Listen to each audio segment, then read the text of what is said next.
Hi, hello, and welcome to LearnStroke IAS classes by Arjun. I am Arjun R. Shankar, and you're listening to the editorial analysis, the IAS current affairs for 2024 examination, and this is the class 5 that we are discussing. So, as you know, editorials are very, very important for the UPSC examination, and that is why most of the aspirants do not read this or they don't find it easy because they find it very difficult to read because you don't understand the things. So, we are trying to decode the most important editorials, and I'm going to tell you the most important points out of that. So, always understand, I'm trying to tell you the important points. So don't think that I'll tell you the whole history or the whole complete story on that. But most importantly, we will try to give you a 360-degree perspective or a 360-degree points, which will be very helpful for all of you.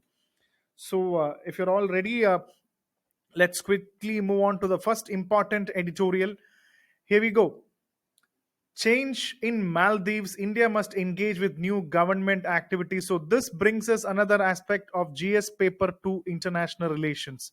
So this is a clear cut article of GS paper 2 international relations. So what are the important things that we are actually reading inside this? We'll actually find out quickly in this. So let's apply the IAS filter here. Let's apply the IAS filter and take the most important points which are actually coming. So first of all, you should know that there is a change in the Maldives administration or the leadership. They have elected a new president. That's the important point. Mr. Mohammad Muizzu will be the new president, replacing the existing president Ibu Soli. So this is a new change, definitely a new change. And when you have a change, when you have a new change happening in Maldives, it is very important to know that, especially India Maldives relationship. You should know this aspect from the India Maldives relationship. So you should know from this perspective also. And this time, so the new leadership is something that we have to be discussing at this point of time.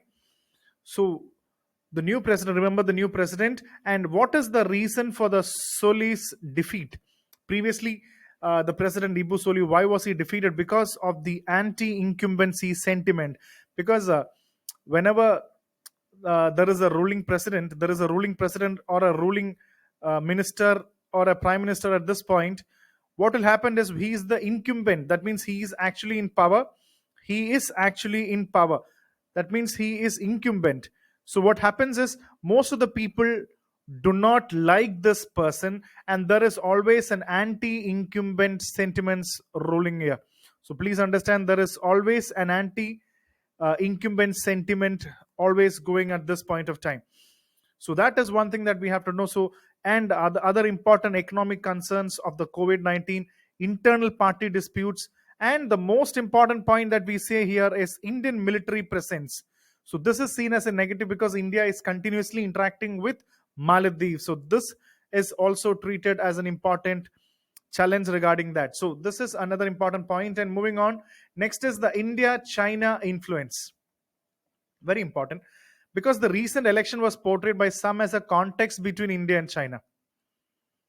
Because whenever there is a country, you can see this example very clearly, whether it be Maldives or whether it has been Nepal, or even Sri Lanka. What happens is India and China are always contesting for other countries actually. So under Soli, Maldives adopted a India first policy and received Indian assistance for various projects. So you can see that previously the president was actually Ibu Soli, and now the new president can actually change the important aspects also. So that is India first policy is something that you can remember here. And India should avoid favoritism within the Maldivian political landscape and work with new government. It emphasizes the importance of maintaining good relationship with Maldives. So definitely, what the need of the hour is, definitely India as a country should be helping Maldives. We have always helped Maldives, and now again India should be helping towards Maldives. And the article clearly says that we should not interfere much in the activities of Maldives politics. What really happens has to be seen in the long run. So again, what are some of the important challenges for the new president? What are the challenges for the new president? The new already Maldives has a lot of problems. What are they? They already have a huge debt repayments and they need to balance between the relationship between India, China, and USA. That is a huge thing. There is India at one side, and you have USA at another side, and at this time you have China on the other side. So you have to what? You have to balance all these powers and also address the President Abdullah Yamin, who is also serving a jail term. And also, you need to have a referendum on governance. We need to do a referendum on governance whether Maldives should revert to parliamentary system or the presidential system. This is something very important that you have to remember. So this brings us, what is the concept of referendum for GS paper? This concept is important for GS paper 2, Indian polity and governance. What is a referendum, and what is plebiscite? What is the difference between a plebiscite and what is recall? You need to know all these aspects, find out, and they are trying to do whether they want to go into the presidential system or parliamentary system. So this is something that they are discussing at this point of time. So it's crucial for both India and Maldives to avoid as a zero sum games. We should focus on maintaining a cordial relationship for mutual benefit. So this brings us also in term about the India Maldives relationship also. So let's quickly check some few important questions from this editorial. We can see the question number 1. He can see, how has India's engagement with the Maldives evolved in the recent years, and what role did it play in the context of recent Maldivian presidential election? So this question again from GS paper 2, international relationship. You need to be ready for that.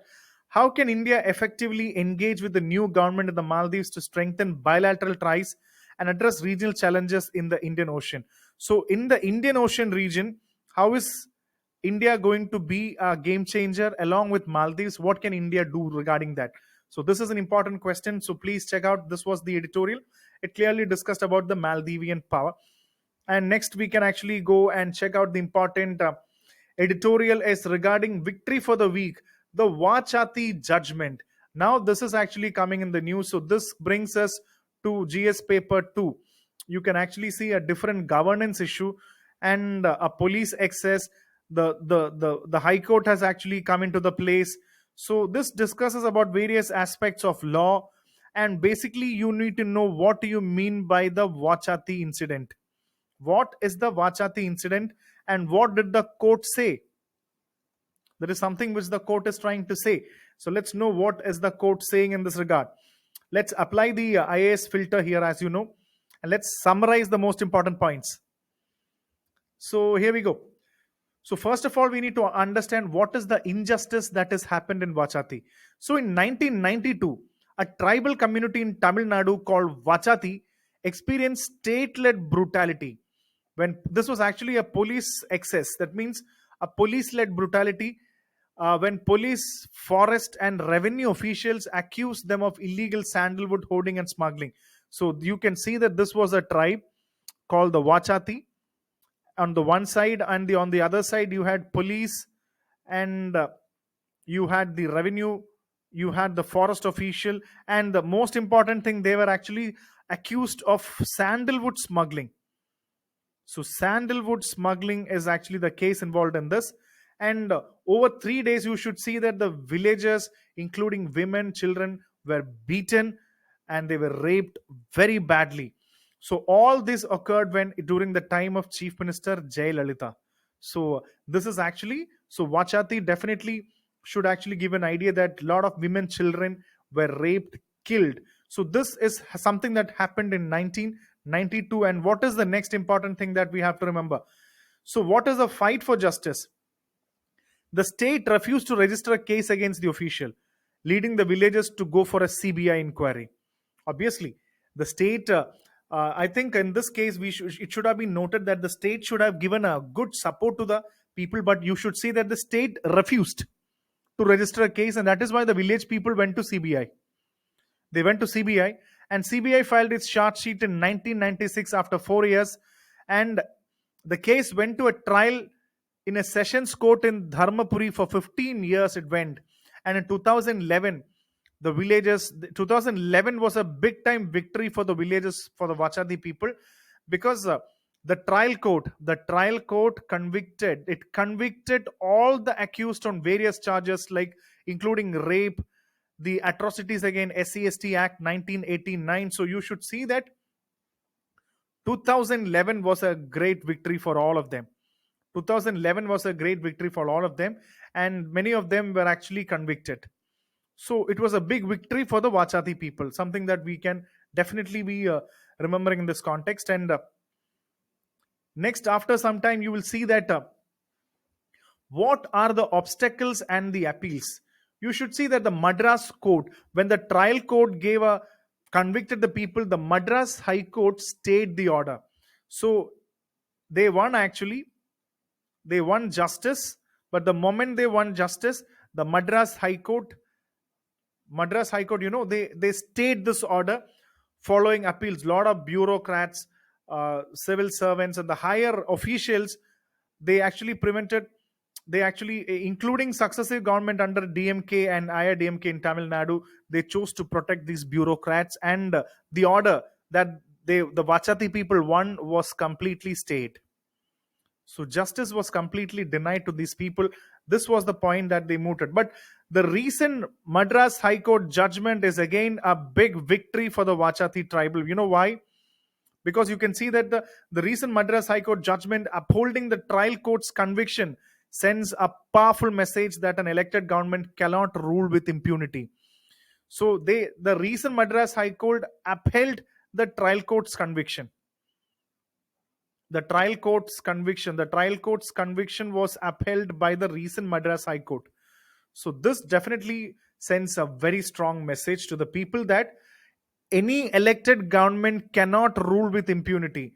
And it also underscores the importance of an independent judiciary and the role of SCST law. So what Vachati people should thank the judiciary. Definitely, the judiciary has again saved them. And apart from judiciary, you should thank the SCST law, the strong SCST laws, and the other laws on rape, violence, etc., which actually saved them. So this is also something that you have to remember in this regard. And next, as you can, and definitely this is a victory for the Adivasi rights.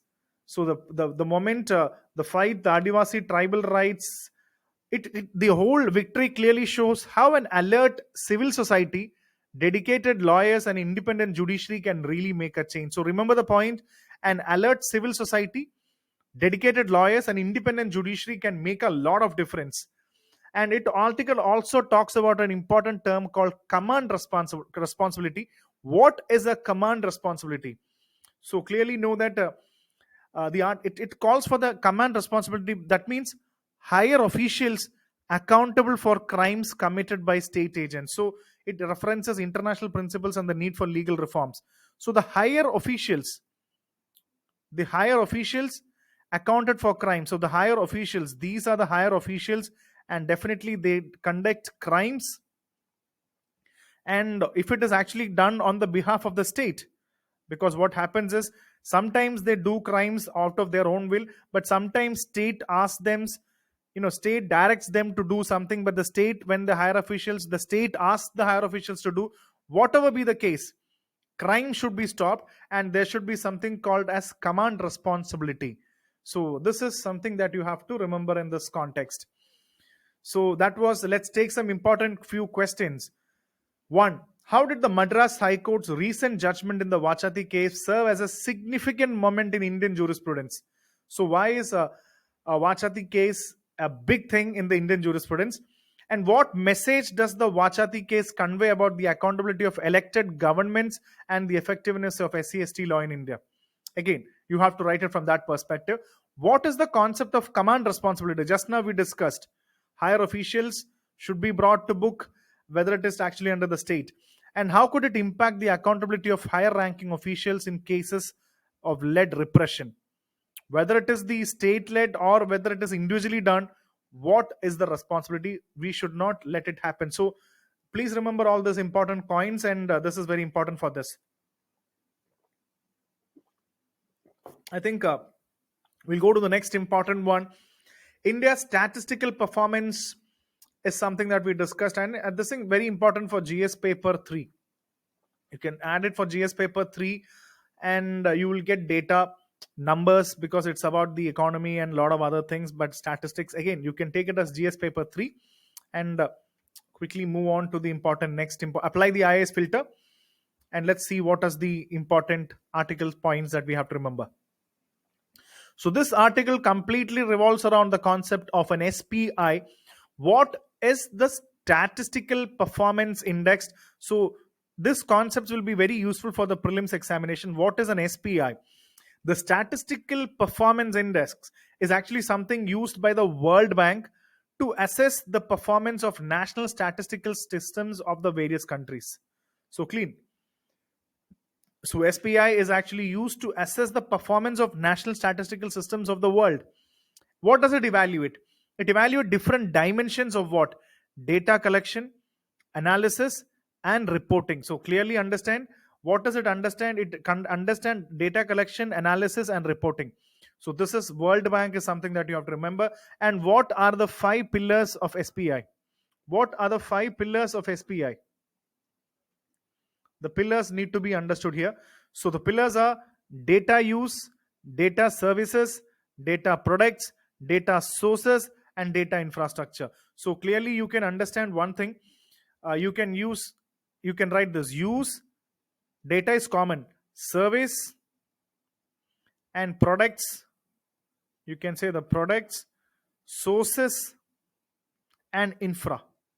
That is the key word here. And all of it is substituted by the thing called data. So everything is actually substituted by data. So what do you mean by all this? So remember about the statistical performance index, and let's take the other important points here. So what is the important analysis that we have to get? So India's score in the SPI. The article clearly says that India's SPI score in 2009 was 70.4. So it highlights both India's strengths and weakness in different pillars of SPI evaluation. So this area statistical, why statistics is important, because we had already discussed a similar point in the previous videos also. Statistics is very important because without the correct data, without the correct accurate data, it is very, very difficult for even the ministry or any body in India to make the current rules, regulations, bring out new schemes, etc. So the correct data is a very, very important thing for many things to happen in India. And let's check what you mean by data use. So this pillar assesses how various sectors of society use statistical data. So India performed really well. So various sectors of Indian society. That means how the data was used across in different society, different sectors. So that is the data use. And data products. The word is products, and it talks about the availability of essential data required for SDG. And India is also improving on this from. So data products means definitely link the sustainable development goals, or SDG. It focuses on the availability of essential data on SDG. So what is SDG? Please try to find out. I think you already know what you mean by the sustainable development goals. So find out about those things also. And that is regarding the products. And next is infrastructure. And you will find out that this evaluates the legislative framework. Very important. This is relating to the legislative framework, standards, skills, partnership, and financial support for the national and statistical system. India is also doing well in this. So this is the legislative framework. And what do you mean by data services and data sources? India performed really well in data services and even in data sources. So when you go back and just see the important analysis: data use, data services. So what is the use in different sectors, services, data products? So what is India? India is really performing well in majority of the important things, is something that we can understand here. And SPI's significance.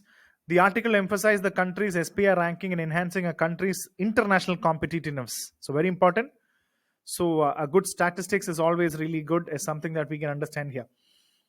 So again, you can actually suggest that India should aim to improve its performance in key SPI pillars to boost global ranking. So you need to increase the SPI.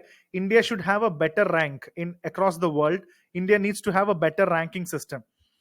And also it shows how India should actually engage with the World Bank to refine SPI measurements. So this India also should actually have a better relationship between World Bank. So this also brings us have a better relationship between the World Bank. This will also be very, very crucial. So please try to understand. So SPI is the key word that we have to remember here. Okay, so let's quickly check out some of the questions. What are the key dimensions or pillars evaluated by statistical performance indicators system? And how does India's performance in these areas compared to other countries? So you can say that whether it is data use, data products, data services, data infrastructure, India is performing in all of these aspects. What are the recommendations to India to improve its SPI ranking? And why is it proactive engagement with the World Bank considered important? So getting engaged with the World Bank, not only in this, but majority of the thing, India should definitely engage with World Bank. It is definitely going to, bring the important economic aspects for the country. How does the unavailability of certain poverty estimates impact India's SPI score? What step has India taken to address data gaps in this regard? So definitely, as I said, if you do not have the proper data, what will happen is your estimation, your accurate, your estimation and the accuracy that we create, the scheme, everything will be damaged because you don't have the right data. So having the data is also very, very important. So that was the important point that we discussed in this. And next is important article, a time to articulate new constitutional ideas for India. This article is basically talking about various ideas. So definitely very, very important for GS paper 2. It's important for GS paper 2. This article talks about Gandhiji. It talks about Gandhi and Ambedkar's vision on various things. It talks about various aspects, but definitely you need to know the basic summary. It talks about Ambedkar's view, Gandhi's view, etc. So I think we'll have to find out, decode this very clearly. Let's quickly go into that and let's apply the IAS filter. Yes. So very quickly let's understand the concept of Gandhian's view of constitution. So the Gandhi's vision is the constitution should look like is were rooted in self-sustaining villages, local economies, and duty-based citizens. So this is Gandhi's view on constitution: self-sustaining villages, local economy, and duty-based citizenship. But Ambedkar had a very different vision, and he had a very powerful state. He believed in having a very powerful state, economic regulation, and an individual right to address the issue of casteism and inequality. So you can always understand that you can actually take a two important thing. That is the same concept of what we call it as an economic system, what is called as the laissez-faire or the free market economy. So you should know that Ambedkar was more of an economics person. Definitely, he studied in the London School of Economics and was one of the most important uh, economist of those times, apart from being a statesman. So Ambedkar believed in more a powerful state. So state needs a lot of power. State needs to do a lot of things, and he believed in a lot of regulations on this side, which are going to be very important. So Ambedkar had a strong belief in these aspects. But anyway, there is a strong consensus that is can be seen. So even though you know that even though Gandhi versus Ambedkar, you see that there are point of differences in their thought process, but definitely both of them agreed. Both of them agreed, recognize the consensus regarding Ambedkar's vision. So they had some agreement also.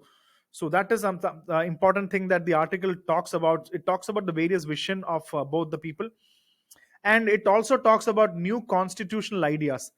And it says the current transformational phase in India is seen as an opportunity, and it says this is the time. Right now we are in a great time, and a new constitutional idea should be brought in. That means new changes needs to be brought in the constitution. And while you bring in those changes, it is very important that when you bring the changes, it's important to learn about Ambedkar and Gandhi. So in the right time, in the current time, new changes to the constitution needs to be brought in. So do you agree that new changes should be brought in? And definitely good governance. So the central question is what kind of constitution will bring the good governance in India? So definitely we should revisit the fundamental questions about governance of the state. So, what kind of constitution will bring good governance? So do you think the present constitution of India is more than sufficient to bring the uh, good governance? And also important, evolving constitution. Definitely, the evolving constitution, the new constitution or the book that we're trying to create should actually reflect what? It should actually reflect the new changes. It should reflect the new changes. Very, very important. It should reflect the new changes. So, also understand new ideas should come in. And when this new idea is coming, we always make sure that you understand and read more about Ambedkar's view on state, Gandhi's view on state, etc., to create a better constitution. So, constitution needs to be changed is something that they ask. So, let's take the quick questions. What were Mahatma Gandhi's key principles for ideal Swaraj constitution in India, and how did they differ from B.R. Ambedkar's constitutional vision? It's a very, very good question. How was Gandhi's vision of Swaraj constitution different from Ambedkar's vision? Very important. So, why did Gandhi allow Ambedkar's vision to prevail during the drafting of India's constitution, despite their significant disagreements? This is also something that you should know. Whatever Gandhi and Ambedkar had difference of opinion, Gandhi always allowed Ambedkar's vision to prevail during the constitution framing. Why? In the context of India's ongoing transformation, what opportunities and challenges exist for reimagining constitutional ideas to promote good governance? So, if you can write all these questions, it will be really, really good. So, all the people, if you feel that you don't have the number of questions, I'm giving you a lot of questions. You can, right away write the questions and practice your answers also. So please do work on that. And moving on to the next important article is regarding an aging India needs age responsive TB care. So this talks about GS paper 2 health. It talks about GS paper 2 health, and especially you should see that what is TB? Is TB a big problem in India? Something that you can see. And how are the most important thing? How are the elderly people going to be affected with TB? What are the steps that we should take to protect the elderly people? Is something that we have to discuss in this article. Let's apply the IAS filter inside that. And yes, so first of all, it's important to know what is TB actually. Do you have an idea? What is tuberculosis? Definitely, you know that it affects the lungs, and it's definitely due to a bacteria. Definitely, it affects the lungs and then creates a big time issue. So, most often you see that there are different types of how you can affect tuberculosis, and what is India's current activities to stop TB. And you will also see that most people, it's not that most people who are 55 plus above are almost seen as people who are more susceptible to TB. So please, the next, understand the elderly population growth in India. So India has experienced a significant increase in its elderly population. So is it right? The elderly population is increasing in India. And why is it that? Because of improved healthcare. Is it a good thing? I think we should be happy because the healthcare system in India is actually getting better. So once the healthcare is getting better, what happens is your life expectancy goes up, and also your life expectancy goes up, and people do not die early. So people live for a longer time. They live in the 80s, and sometimes they even go up to 90s. So what happens is an elderly life is very difficult to monitor, track, and keep in touch. So definitely there are a lot of challenges for the elderly people. So this is something that we have to discuss here. So in 2011, 9% of India's population was aged 60 and above, and this is projected to rise by 12.5%. So by 2030, 12.5% of the people will be elderly people. So we need to have a lot of policies where we should treat them good. And what about the especially if since the elderly population is growing, the challenge of TB is also very high. So you should know what how the elderly is affected by the TB. Let's closely understand. Tuberculosis is a major health issue.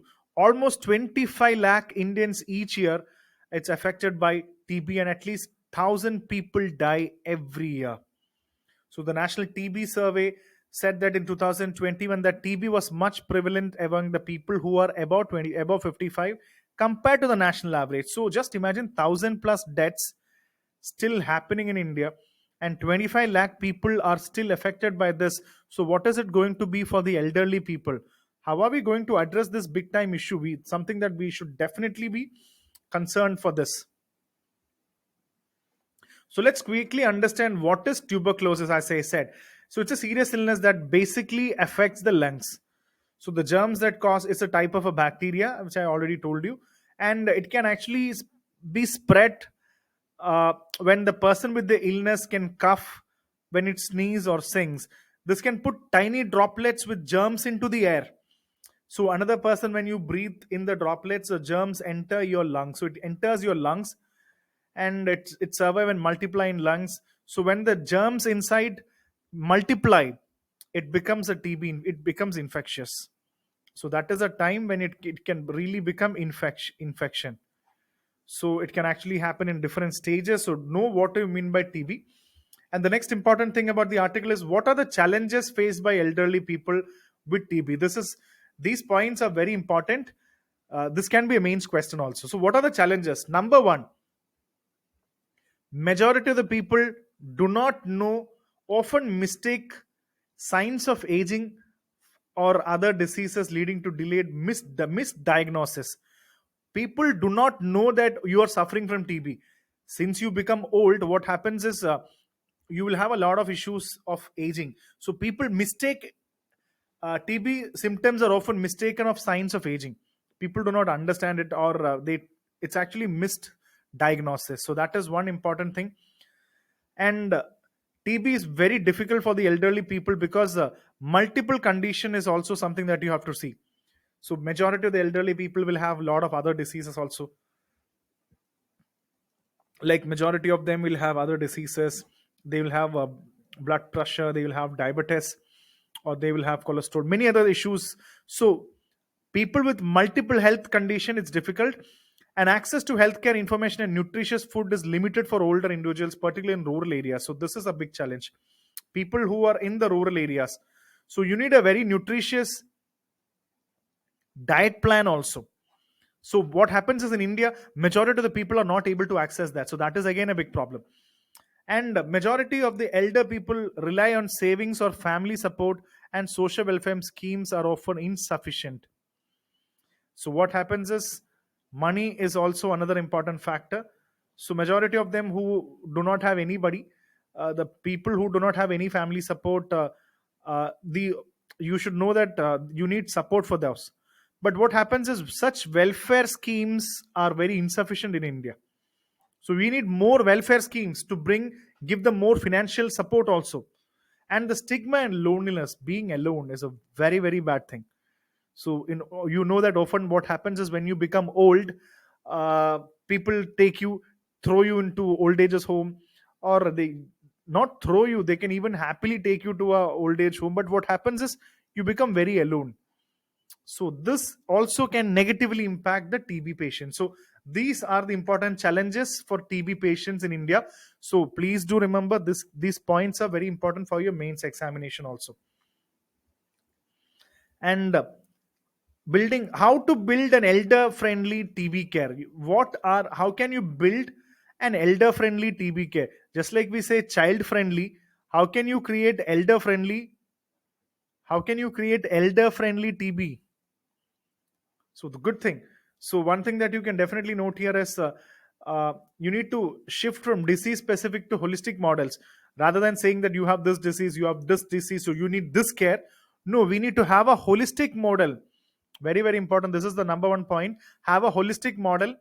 And the health professionals who are dealing definitely need to have a better training. You need to know how to train, and improve the diagnostic protocols, the way how you diagnose, the case finding methods, everything needs to be changed. And the social and economic system should also be more better. It should also be very better. And the data collection should consider the age and the gender disparity to address the unique challenges. So consider the age, consider the gender, so you can actually give a very good clarity treatment to people. And more research should happen, very important. So the word holistic model, training, better diagnostic protocols, consider the age and gender disparity for better results, and have more research. So all these are important steps on how which you can bring better TB care in India. So definitely I'm giving you three more important questions here. How is the demographic composition of India changing, and what challenges does this shift pose for healthcare system? This is a very general question that I have asked, but it's a good question. What are the unique challenges faced by elderly individuals in India when it comes to diagnosing of treating tuberculosis? Again, important. What strategies and changes in healthcare systems are proposed to make TB more elder friendly and responsive to the needs of older patients? So, all these points are something that we discussed. So, can you please try? Why don't you try writing this? Because I've already given you an idea. Why don't you try out writing? Take out your notebook and try out this thing. It will be really good. So, next is next important article is regarding a narrative of development and populism. This again brings us to GS paper 3. You can call it GS paper 3 economy, because it talks about development, and you can actually bring it for any other. You can even bring it in GS paper 2 developmental process also, but it is actually having concepts of economy, and how development should actually look like. And you can even bring to GS paper 2 because there is an element of political angle involved in this. Okay, so I think this is clear. Let's apply the IAS filter. Let's apply the IAS filter and check out the important things that we have to learn. So this article clearly talks about the mega infrastructure development projects. So what is this mega infrastructure development? So you should always know that this is actually election. Imagine that this point is what we call as the election. So whenever you see that there is election happening, the politicians in India, they always give various promises. You will do this, you will do that, you will do this. So majority of them, you know what they say? They are always trying to build more mega infrastructure. They're trying to create more infrastructure. So when you bring this infrastructure, what happens is it is very negatively harmed, and the lot of money, resources, and even problems actually happen. So what are these problems is something that we have to discuss. So politicians often promise development during election, which is in terms of physical infrastructure. We'll construct this many roads, we'll construct this many highways, we will create this much government led developmental projects, smart city, etc. So what happens is mega infrastructure projects are showcased and quantifiable, making them appealing to voters. So this is making them appealing to voters. So people, in the name of development, you like to have development where you need more things coming. So this definitely becomes important. So what happens is such mega infrastructure projects, you know what happens, have negative consequences. They have a big time negative consequences on what? Environment and long term sustainability. So just take an example of Himachal Pradesh and Uttarakhand on how such projects led to disasters. So always understand, when you have a mega infrastructure development or MID, what happens is this is the environment.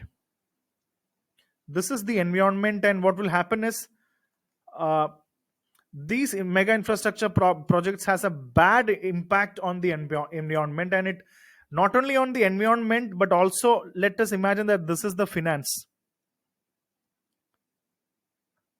This has also great impact on the finances also. So all these points we have to clearly make an understanding regarding mega infrastructure development. So the fiscal burden on the mega infrastructure. So this is the fiscal burden, means this is the financial burden. We're talking about the financial burden. What is the financial burden involved in this? So majority of the mega infrastructure programs often rely on exaggerated revenue projections and flattened costs, which can lead to fiscal burden. So imagine National Highway Authority of India is an example, with its debt increasing significantly. So you say this many highways will be built in India. You are creating pumping a lot of money in the name of mega infrastructure, but what happens is it is creating environmental losses and also financial losses. The fiscal implication of mega infrastructure financial has a long term problem on the economy. It's not a short term, it's a long term problem on the economy, and that is something that we have to discuss. And next important concept is the need for populism, because whenever there is an election coming in, most often the politician, they become a populist. Who is a populist? You become a populist. In political science, populism is the idea that society is separated into two groups at odds with one another: the pure people and the corrupt elite. So the people are, we stand with the people, the common people, and the elite people are often the corrupt people. It's an understanding, it's a mindset which says that the elite corrupt people. Populism, both political and economical, has its place in countering the obsession with mega infrastructure projects. So always understand, people, the politician, whether you want to create political populism or economic populism, make sure that you should be a populist, you should stand for the people, but make sure that your populism, just in this, the blind populism, let's call it as the blind populism, the blind populism should not create problems to the environment and should not create problem to the finances. So whatever in the name of the people that you want to do, it's better that the development that we should create should be sustainable. Very, very important, should be sustainable in the long run. So a populism should go hand in hand with development. It should create development without harming the environment and the financial aspect of the country. So this is the important article which says about populism. And again, we can take two questions. What are the implications of an obsession with mega infrastructure development for both environment and long-term fiscal sustainability?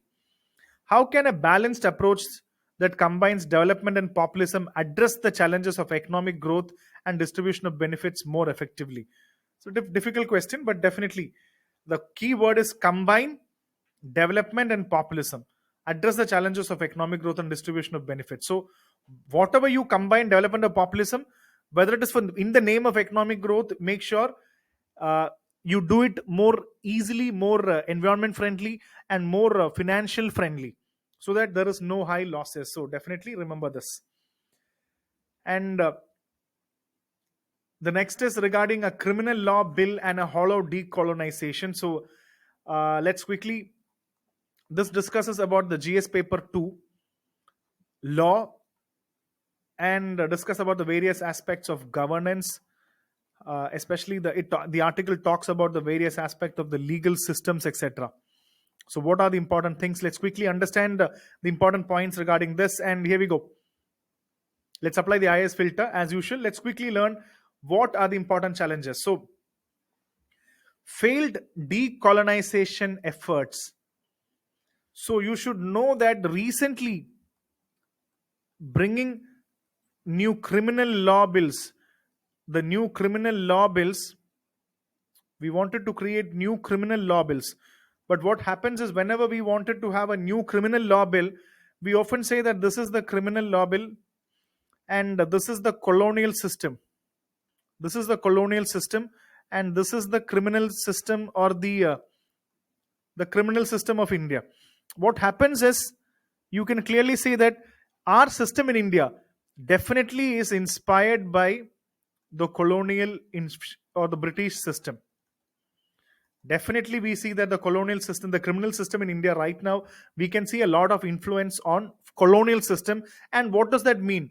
When you say colonial system, it simply means suppression, because the British people use the colonial system to suppress the Indian people, to misuse the police, to misuse the criminal system against the Indian people. So when you say that you have a colonial system, that means the idea is to have a suppressive mindset.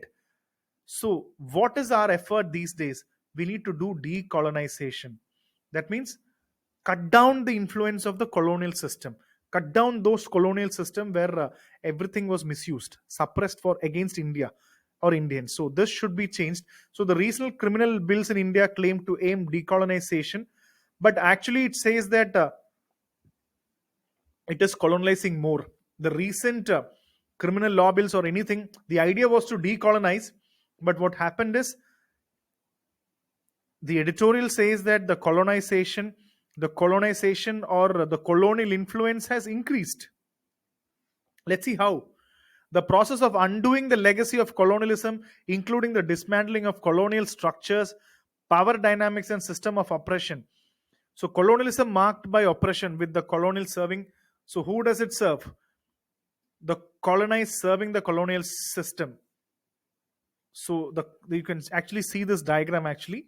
Uh, you can see this diagram clearly. So this is colonialism. This is the colonialism, and this is the state, and this is the people.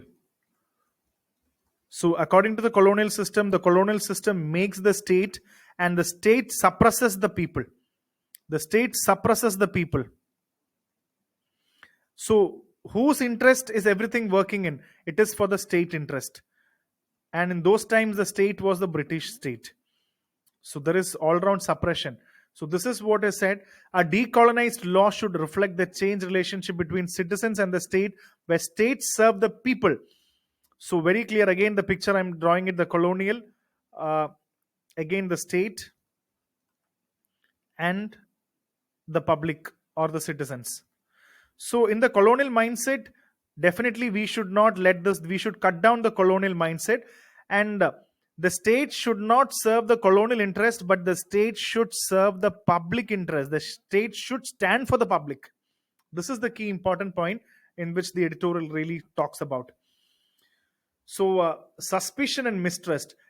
In recently 3 criminal law bills in 2023 was introduced, and earlier a committee for reforms in criminal law in 2020 was also brought in.